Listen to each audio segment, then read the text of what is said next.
I am the Tofu Golem. Please enjoy the video. In this video, I will explain how to make clear beef broth. First, let's prepare our bones.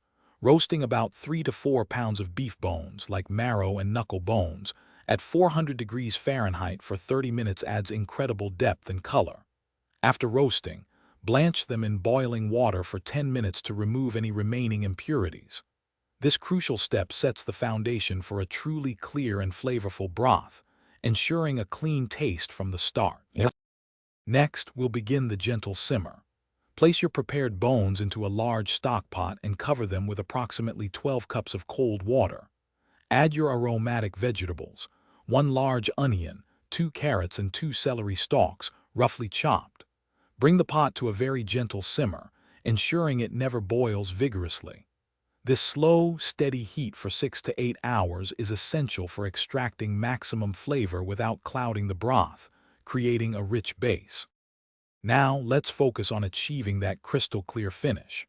Throughout the simmering process, it is vital to regularly skim off any foam or impurities that rise to the surface. Once simmering is complete, let the broth cool slightly.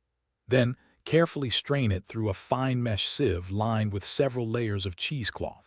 For optimal clarity and ease, allow the broth to cool completely in the refrigerator before removing any solidified fat from the top.